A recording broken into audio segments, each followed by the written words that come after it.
Dahil gusto ko na po ipakita sa inyo ito. Mamaya po interaction natin. Ito. Tingnan nyo po. Lumabas po ito at nagsasalita na po ang taong bayan.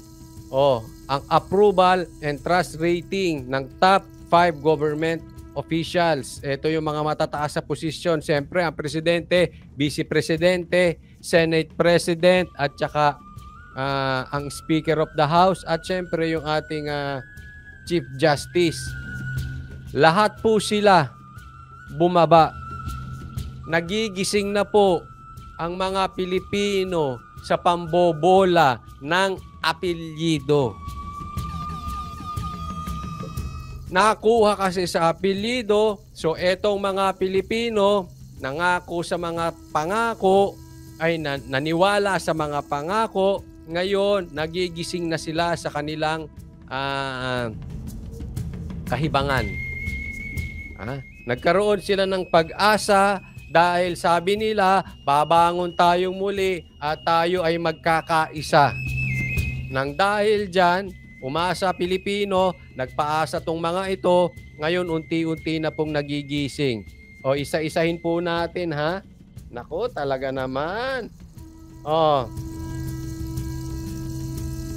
Ang naglabas po nito, yung Publicus Asia Incorporated, ang survey period September 7 to 17, 2023. Ang approval ni Marcos from 62 bumaba ng 55. Eto malupit.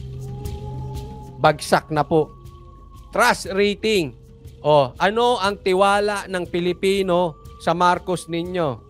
54%, ngayon 47 na lang. Ibig sabihin, kalahati ng mga Pilipino, lagpas kalahati, wala na pong tiwala kay Marcos. Napakaliwanag po niyan. Ang tanong, asaan na yung 31 milyong bumoto? Ito po ba talagang mga bumotong 31 milyon ay mga tao o robot? Dahil na magic ng smart magic. Marcos, ipaliwanag mo ito. More than half, lagpas kalahati, wala nang tiwala sa iyo, Marcos. Diretsaan na po tayo, dinediretsa ko po. Baka po magkita tayo sa Monday, hindi ko lang alam.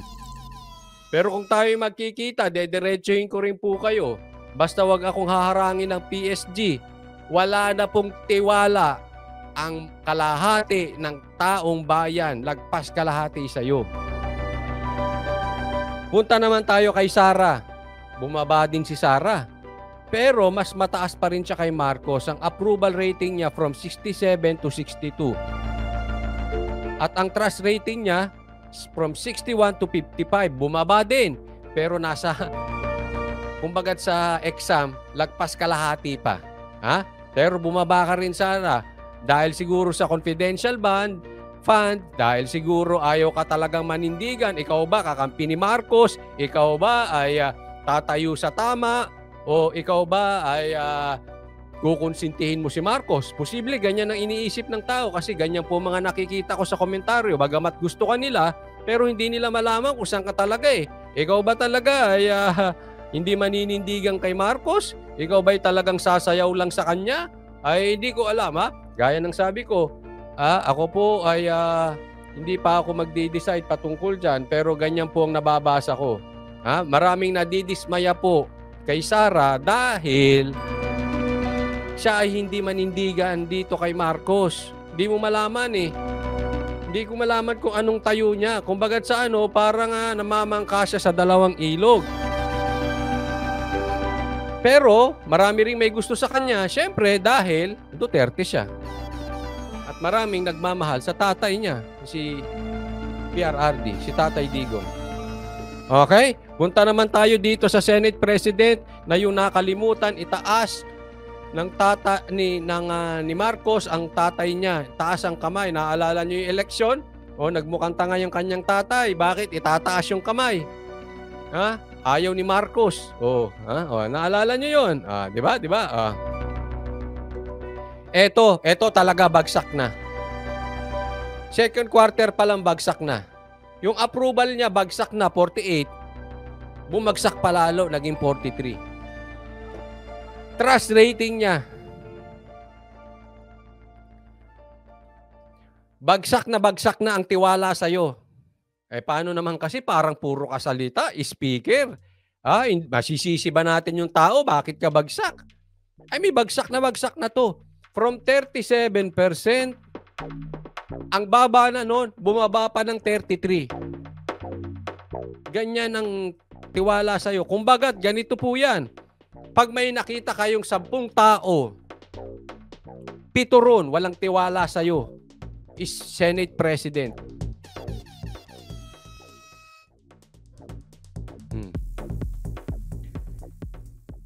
Simpleng-simple lang. Diba? Sobrang baba na po niyan. Kung ako lang, wala na akong kahihiyang ihaharap sa taong bayan pagka ganyan. Kaya lang, siyempre, money and power, di ba aling makakahiya, basta meron kang money and power. Di ba? Oh. Ito po, ang gobyerno ni Marcos. Bagsak na lahat. Yung mga ulo, presidente, vice president, ang head ng Senate, ang head ng Congress, ang head ng Chief Justice, ang head ng Hustisya, ng Judiciary, bagsak. Puntahan naman natin etong pinsan. Grabe, no? Pinsan ni Marcos. Laging nakabuntot sa kanya. Kahit saan pumunta, nakabuntot. Hanggang F1 Racing nakabuntot. Panay pa ang labas sa media parang si Boying Rimulya.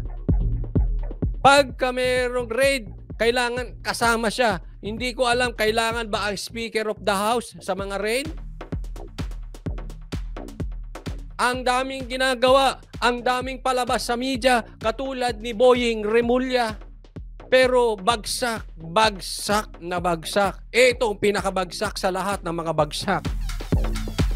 Yung nagsabing, your days are numbered. Habulin ng mga smuggler. Ito merong anomalya sa Okada. Romualdez, bagsak na bagsak. Una pa lang, trust approval rating, bagsak na. 42%, bumaba pa sa 37%. Wala na. Ito, trust rating, nako ito. Nakakahiya na ito.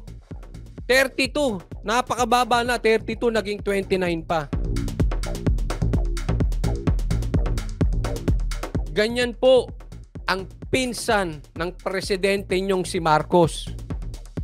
Yung magpinsan, bagsak, lagapak. Alam mo kung naiisip ko kung may eleksyon ngayon at tatakbo si Duterte, yung tatay, hindi si Sara, yung tatay, lagapak lahat ng mga ito. Hindi ito mananalo. Hanggang ngayon, ang taas pa ng trust rating kay Tatay Digong eh. Ito mga tinan nyo, bagsak oh. Yung Chief Justice natin. Ay nako. Approval rating 38, napakababa. Bumaba pa 36. At yung tiwala ng taong bayan sa ating hustisya, Chief Justice. Bagamat ibang departamento to ng DOJ kasi panangungunahan yun ni Secretary Rimulya ang DOJ na magkaiba po sila kasi ang antayo po ng ni Boying ay executive in nature. Ito po ay judiciary in nature. Kaya lang pag minsan or kadalasan nagiging judiciary in nature na rin si Rimulya. Nagiging hustisya na rin siya. Siya na rin ang siya na rin nagdidesisyon. Ang tiwala sa iyo, Chief Justice Alexander Gesmundo, 32, naging 29. Parehas kayong kulelat nung pinsan ni Marcos. Yung dalawang nagsabi, nahahabulin natin ang mga smuggler na hanggang ngayon hindi pa naiimbestigahan yan sila Michael Ma, etc., etc., etc. Bilang na ang araw ninyo, your days are numbered, hanggang ngayon hindi pa naiimbestigahan, parehas bagsak yung magpinsan. Lalong-lalo na itong palalabas ngayon sa media. Palagay ko, tatakbong senador to eh. Labas ng labas sa media eh. Oh. Labas ng labas. Ano? May naitulong ba yung media? Wala din. Bagsak din eh. Bagsak din. Wala. Ito po yung sinasabi na ang tao ngayon ay sa tingin ko kahit konti-konti nagigising na. Baka itong natitirang 47 ni Marcos at 29 nitong si pinsan niya, siguro ito na lang yung mga panatiko. Yung kinain na lang yung pride kaysa isuka nila yung kinain nila, lunukin na lang nila yung suka nila. Kainin nila yung pride nila kasi magbumukhang tanga sila. So kainin na lang nila kaysa aminin nilang mali itong magpinsan. Kaysa aminin nilang palpak itong magpinsan. Kaysa itong aminin nilang puro salita lang itong magpinsan. Wala namang nahahabol sa smuggling. Kaya nagigising ang mga taong bayan. Puro kayo salita sa media. Ay, salamat. Ako natutuwa dito.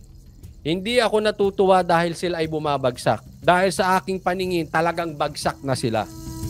Natutuwa ako dito dahil sa tingin ko, unti-unti, dahan-dahan, natututo na ang mga Pilipino. Kaya lang, alam nyo po, derechahan po tayo. Ang problema sa Pilipino, mabilis makalimot. Ngayon, naaalala nila ang presyo ng bigas. Ngayon, naaalala nila ang smuggling. Ngayon, naaalala nila ang Okada. Pagdating ng eleksyon, nakakalimutan na. Pag hinarap sa kanila si Ninoy. Ano naman yung si Ninoy? 500 pesos. Ganyan yon. Aminin natin, isinuka ng mga Pilipino yung tatay. Anong ginawa? Kinain ng mga Pilipino yung suka. Ibinalik pa yung anak.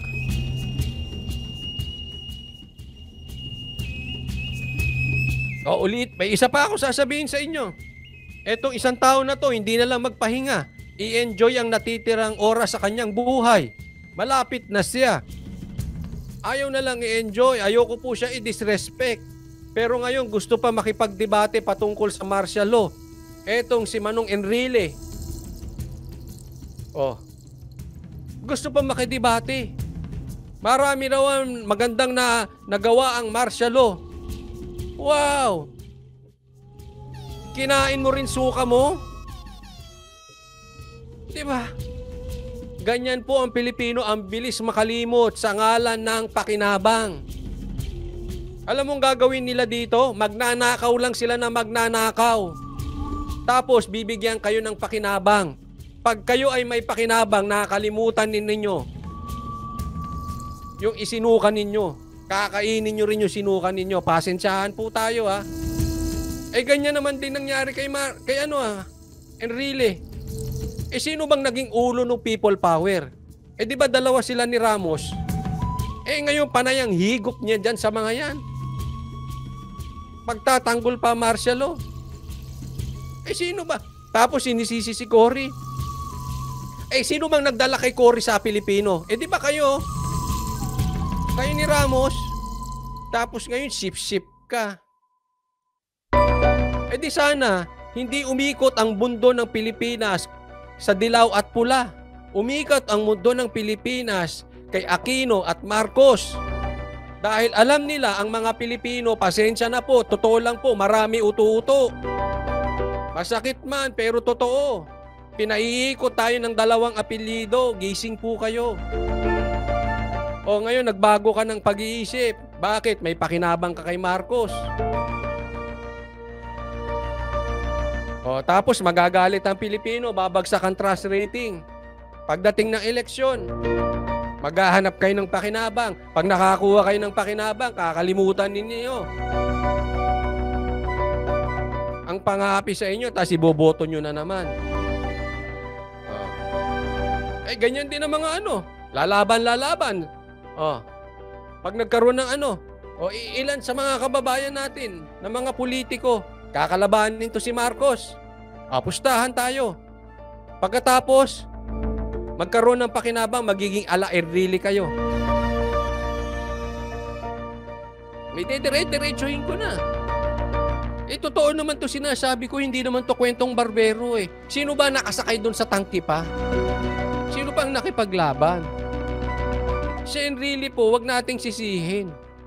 Alam mo kung bakit? Yan ang salamin natin. Salamin ng karamihan sa atin. Na isinukan nyo, kinain nyo ulit. Kaya sinasabi ko sa inyo, bumoto kayo ng tama. Pero baka Coach Oli, huwag ka mainit. Baka robot kasi yung bumoto. Well, pwede. Pero, nakita ko kasi yung kampanya. Sa bagay, maraming artista. Pero pinagkakaguluhan tong mga to, ang dami nag-attend. Dami kasi artista eh. Diyan lang sa Singapore, dami daw nagpa-picture. Sabi ng mga kaibigan natin na nanunood ng mga taga-Singapore. Kailan matituto ang mga Pilipino? Habang buhay ba tayong uto-uto? Habang buhay ba tayong magpapabudol?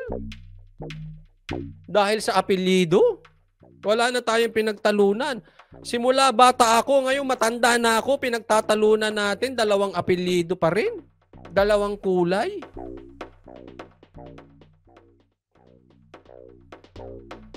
Kinamulatan ko yan Yung people power hanggang ngayon, dilaw pula pa rin. Ngayon, nagsasanib na sila. Ibang kababayan natin, hindi pa rin makaano. Pasensya na po Pasensya na po kasi talagang hindi ko gusto nangyayari, no? Pasensya na po doon sa mga nabudol ni Marcos. Again, maraming salamat at tinanggap nyo, kayo ay nabudol at kayo ay nagising. Maraming salamat po. Hindi po namin kayo sinisisi at sana wag na po natin silang sisihin. Ang sinisisi po natin dito, yung mga kababayan natin na nakikita na ng lantaran ang pambobola sa inyo. Ayan na lang EDCA at saka yung iimbestigahan niya mga smuggler Walang nangyayari. Hindi pa rin kayo nagigising. Ako okay lang Mas naiintindihan ko pa yung mga vloggers Yung media. Na kapit sa patalim. Kaya hinihimod pa rin yung puwet nila. Dahil may pakinabang. Kumikita sila dyan kayo, huwag kayong magpabola sa mga vloggers. Huwag kayong magpabola sa media. Dahil wala kayong kinikita dyan. Actually, kayong sapul. Yung mga maliliit nating kababayan ng sapul, ang direct hit nito, lahat tayo direct hit. Pero ang direct hit nito, ang pinakamatinding tama, yung mga maliliit. Huwag kayong pabora sa mga vloggers na yan. Again, hindi ako sumasang-ayon sa kanila, pero mas nauunawaan ko sila. Kasi tinitingnan nila yung views. Yung media, tinitingnan nila kung saan sila merong, alam mo na, kapit. Kung saan sila makakasamang biyahe. May pakinabang. Kayo wala. Hindi pa kayo magising. Kayong kawawa dito. Kayo mismo mga naaapi. Kayo mismo na nahihirapang bumili ng mamahaling bigas. Kayo ang binobola. Pasensya na po Kayo ang nabola. Mas mabuti ng masakit. Pero gagaling tayo. Kaysa bobolahin ko kayo. Next election, ito pa rin problema natin.